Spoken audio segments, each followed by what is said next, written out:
Hi everyone, welcome to ETech education channel. ఈ రోజుటి క్లాస్లో మనము టైప్స్ ఆఫ్ సెంటెన్సెస్ గురించి తెలుసుకోబోతున్నాం.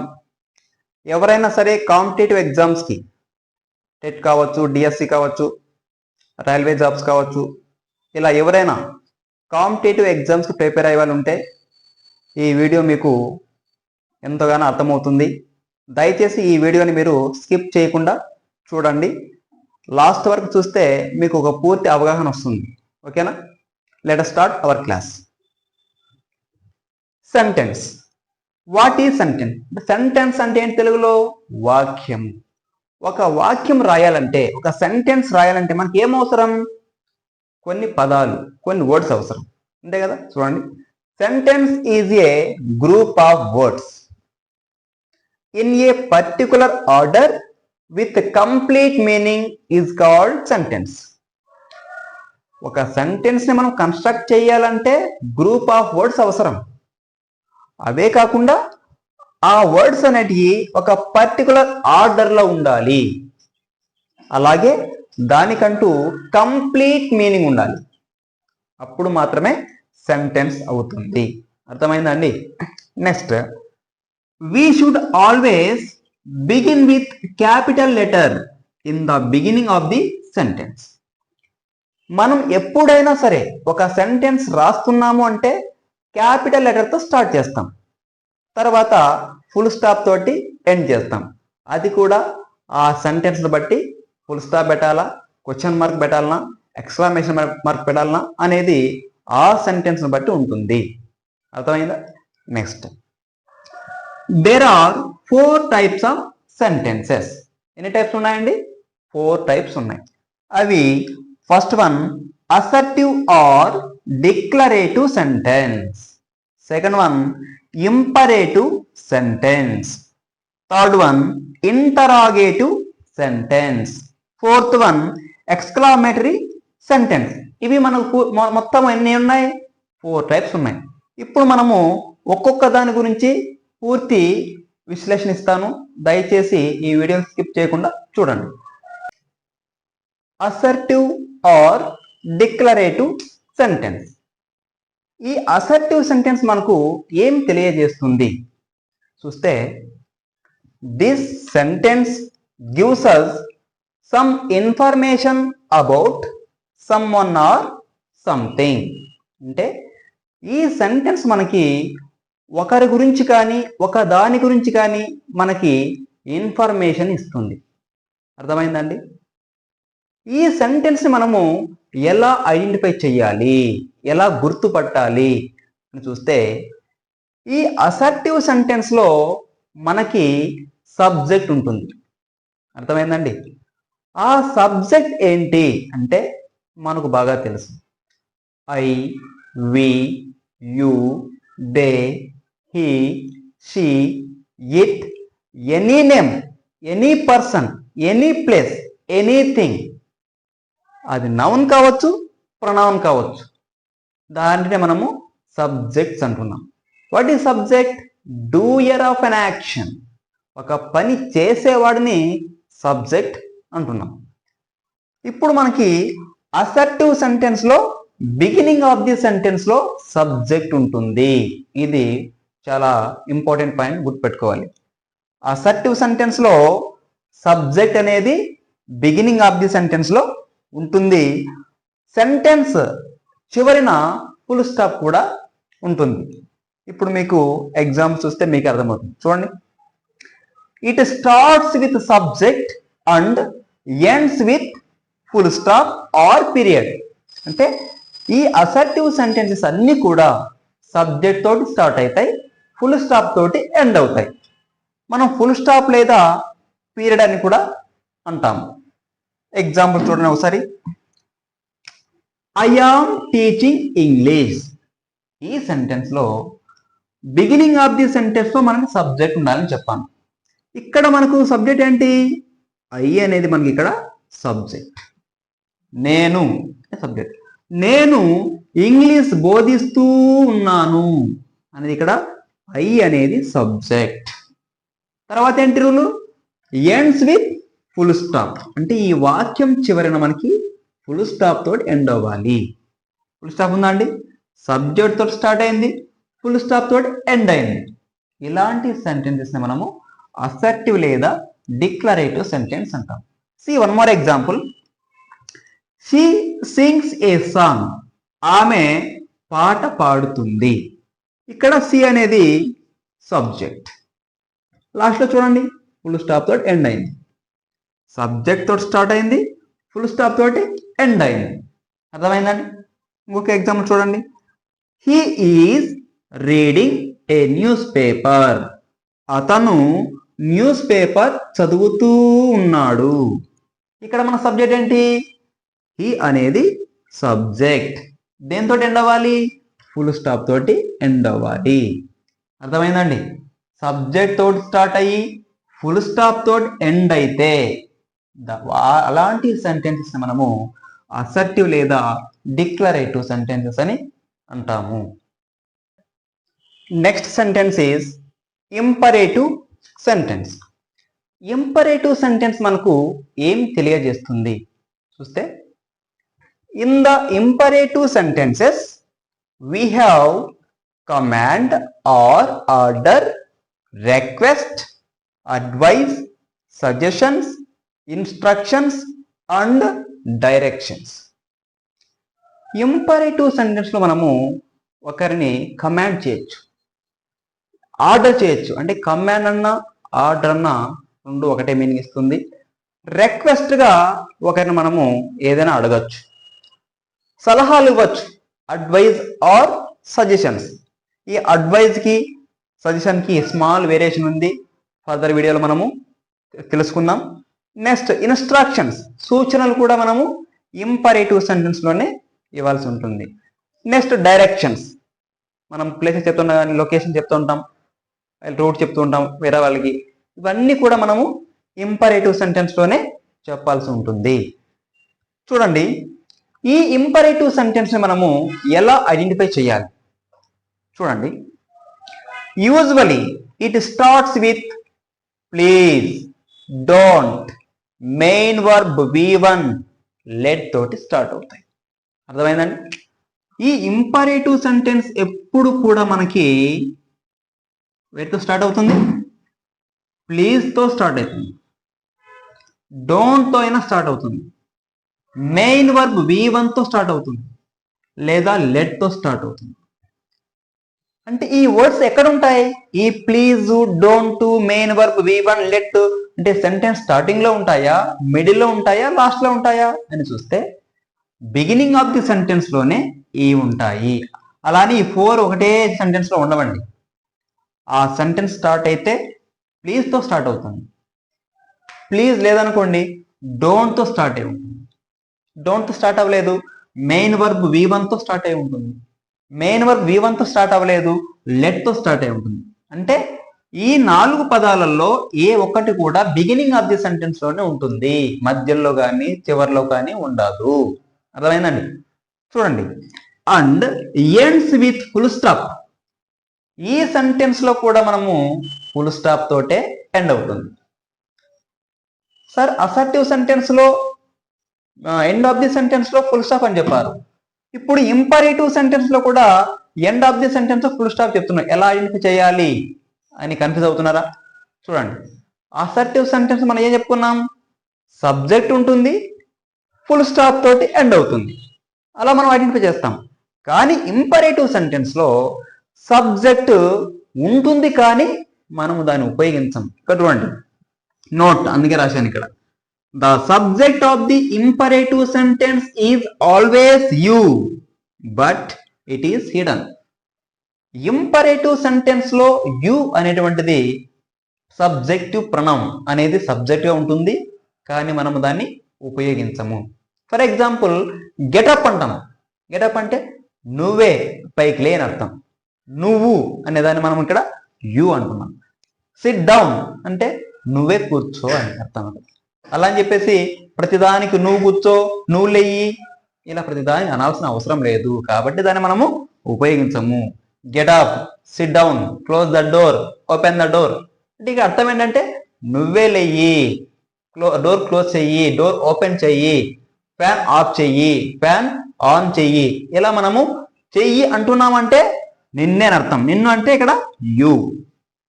అర్థమైందండి? చూడండి ఎగ్జాంపుల్ చూస్తే మీకు అర్థమవుతుంది. Please give me your pen. ఇక్కడ మనము రిక్వెస్ట్ చేస్తున్నాం, దయచేసి మీ పెన్ ఇస్తారా, మీ పెన్ ఇస్తారా, please give me your pen అని రిక్వెస్ట్గా అడుగుతున్నాం. ఈ రిక్వెస్ట్గా అడుగుతున్నామంటే అది ఇంపరేటివ్ సెంటెన్స్. దేంతో స్టార్ట్ అయింది? ప్లీజ్తో స్టార్ట్ అయింది. దేంతో ఎండ్ అయింది? ఫుల్ స్టాప్తో ఎండ్ అయింది. ఇలా మనము ఐడెంటిఫై చేయాలి. See one more example. Don't close the door. చెప్పాను ఇక్కడ ఆల్రెడీ. డోంట్తో స్టార్ట్ అయితే బిగినింగ్ ఆఫ్ ది సెంటెన్స్ లో that will be imperative sentence. చూడండి ఎండ్ ఆఫ్ ది సెంటెన్స్ లో ఫుల్ స్టాప్ ఉంది. Bring your books. ఇక్కడ చూడండి, ఇక్కడ మీరు బాగా గుర్తుపెట్టుకోవాలి.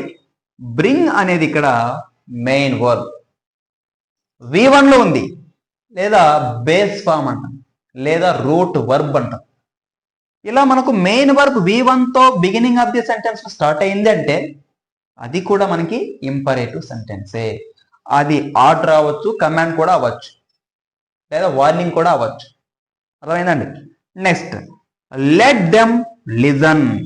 వాళ్ళని విననివ్వండి. ఇక్కడ లెట్ తోటి స్టార్ట్ అయింది, ఫుల్ స్టాప్ తోటి ఎండ్ అయింది.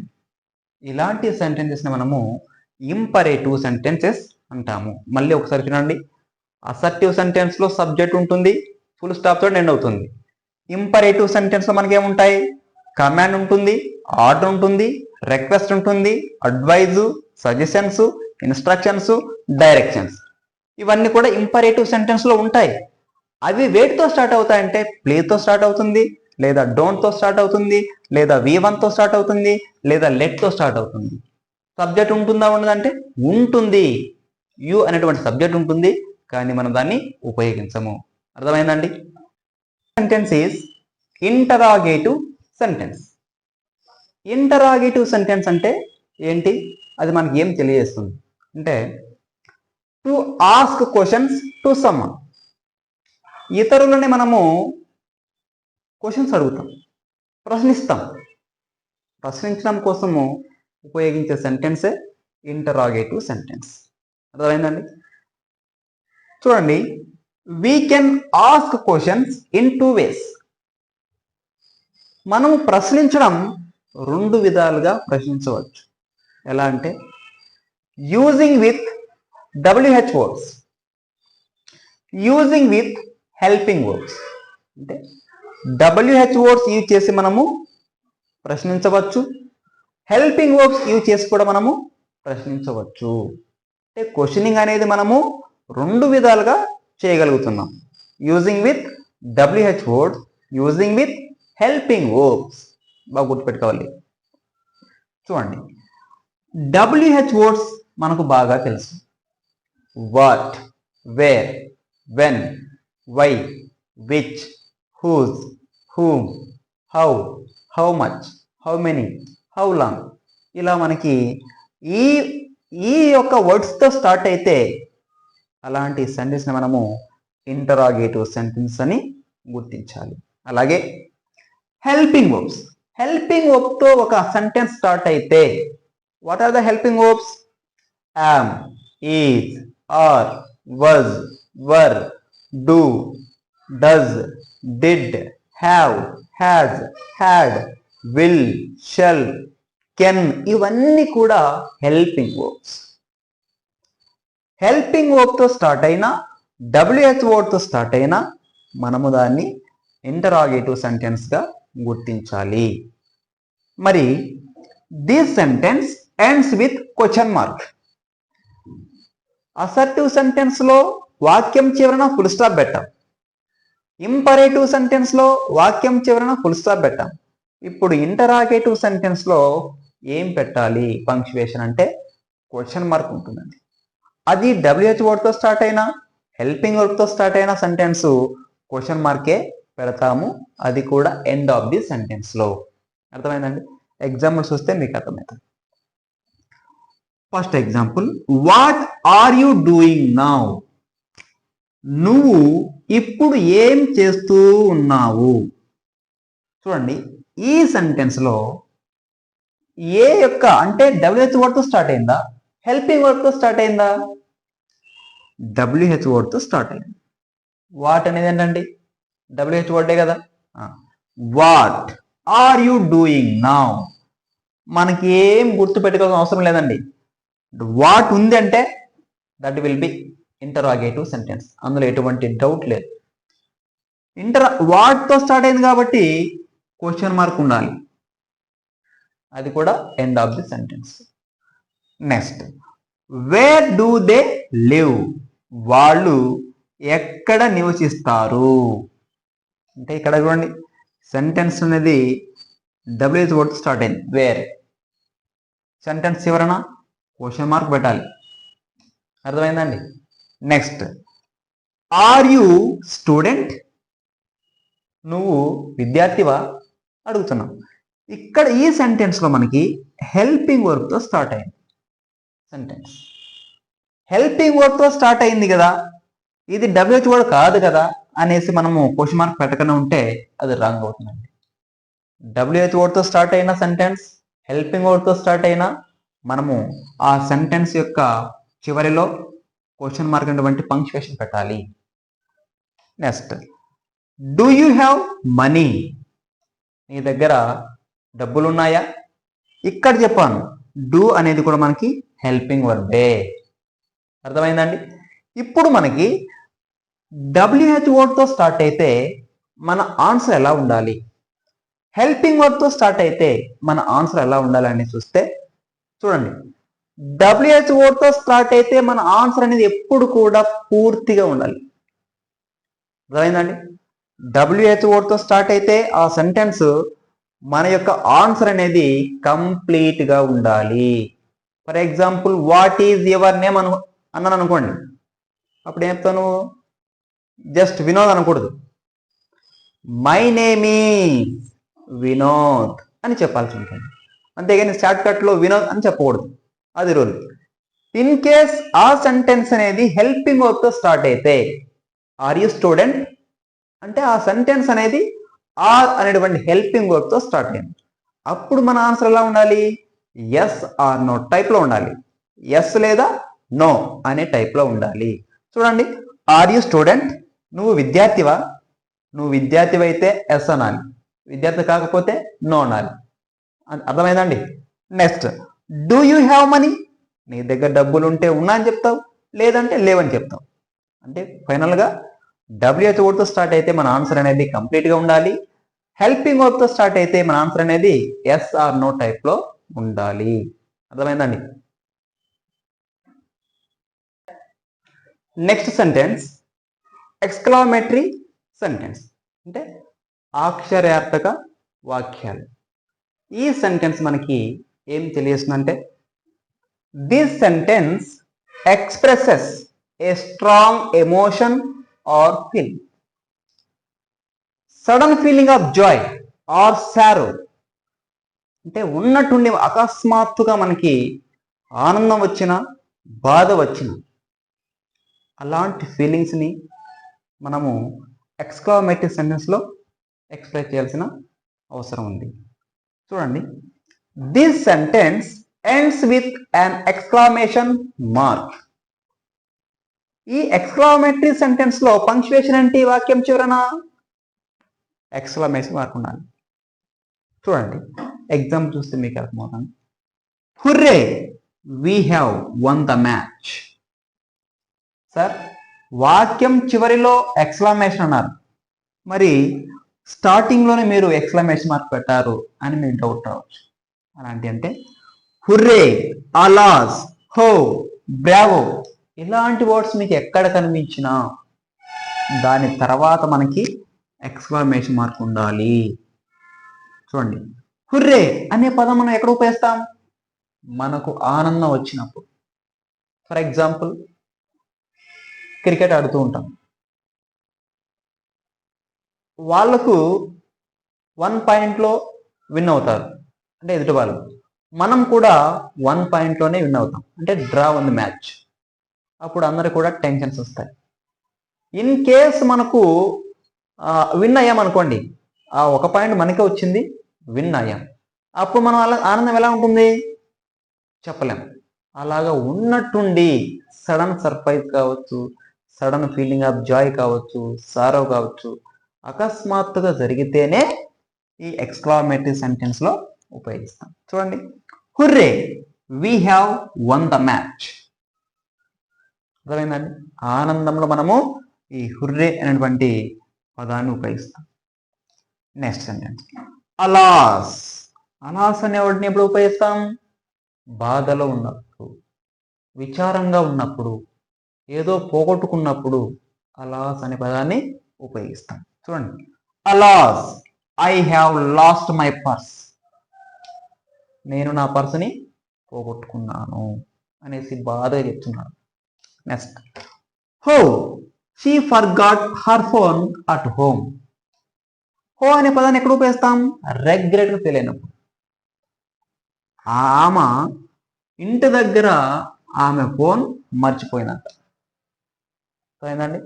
ఇలాగ బ్రావో అనొచ్చు, వాట్తో స్టార్ట్ చేయొచ్చు, ఎక్స్క్లమేషన్ మార్క్. ఇలాగా మనకి ఈ యొక్క exclamatory sentence strong emotion, feeling, joy, sorrow ఇవన్నీ కూడా సడన్గా జరగాలి, అకస్మాత్తుగా జరగాలి. అప్పుడే మనము ఎక్స్క్లమేటరీ సెంటెన్స్లో ఉపయోగిస్తాం. అర్థమైందండి? ఇంకొక సెంటెన్స్ కూడా ఉందండి. ఈ సెంటెన్స్ని చాలామంది కూడా విని ఉండరు. అది ఆప్టేటివ్ సెంటెన్స్. ఈ ఆప్టేటివ్ సెంటెన్స్ ఏం చెప్తుంది అంటే విషెస్, బ్లెస్సింగ్స్ కోసము ఈ ఆప్టేటివ్ సెంటెన్స్ ఉపయోగిస్తాం. చూడండి, this sentence expresses wishes for the future. May it happen. Blessing చేసినప్పుడు కానీ, విష్ చేసినప్పుడు కానీ అలాంటి వాక్యాలను, అలాంటి సెంటెన్స్ని మనము ఆప్టేటివ్ సెంటెన్సెస్ అంటాం. తెలుగులో శుభవాచక వాక్యాలు అంటాం. చూడండి, ఎగ్జాంపుల్ వస్తే మీకు అర్థమవుతుంది. May God bless you. దేవుడు నిన్ను ఆశీర్వదించు కాక అంటున్నాం. అది జరగచ్చు, జరగకపోవచ్చు, అందుకన్నా మే ఇట్ హ్యాపెన్ అని జస్ట్ విష్ చేస్తున్నాం, బ్లెస్ చేస్తున్నాం. అది జరగచ్చు, జరగకపోవచ్చు. మీకు డౌట్ అవచ్చు, ఎలాంటి క్వశ్చన్స్, ఎలాంటి సెంటెన్స్ మనకు కాంపిటేటివ్ ఎగ్జామ్స్లో వస్తే అది అసర్టివ్ కాదు, ఇంపరేటివ్ కాదు, ఇంటరాగేటివ్ కాదు, ఎక్స్క్లామేటరీ కాదు. ఇలాంటి ఎగ్జామ్స్లో, కాంపిటేటివ్ ఎగ్జామ్స్లో వస్తే వీ కాంట్ ఆన్సర్ చేయలేం. కాబట్టి ఇది కూడా మీరు తెలుసుకున్న ఉద్దేశంతో చెప్తున్నాను. Many more happy returns of the day. ఇందులో కూడా మనకి సబ్జెక్ట్ లేదు, వర్బు లేదు. వర్బు ఉందండి, బట్ దీనికంటూ ఒక స్ట్రక్చర్ ఉండదు. అసర్టివ్ లాగా సబ్జెక్ట్ ఉంటుంది, వర్బ్ ఉంటుంది, ఆబ్జెక్ట్ ఉంటుంది, ఫుల్ స్టాప్ అలా కాదండి. ఈ సెంటెన్స్లో మనకి స్ట్రక్చర్ ఉండదు, ఒక పర్టికులర్ స్ట్రక్చర్ ఉండదు. చూడండి, ఆల్ ది బెస్ట్. స్ట్రక్చర్ ఉందా అండి? లేదు. అంటే విషెస్ కోసము, బ్లెస్సింగ్స్ కోసం మనము ఈ ఆప్టేటివ్ సెంటెన్స్ని ఉపయోగిస్తాం. అర్థమైందండి? చూడండి, ఇక్కడ it doesn't have particular structure. ఈ సెంటెన్స్లో, ఏ సెంటెన్స్లో? ఆప్టేటివ్ సెంటెన్స్లో మనకి ఒక పర్టికులర్ స్ట్రక్చర్ అంటూ ఉండదు. ఈ సెంటెన్స్ ఎందుకు ఉపయోగిస్తామంటే బ్లెస్సింగ్స్ కోసము, విషెస్ కోసము ఈ యొక్క సెంటెన్స్ని ఉపయోగిస్తాము.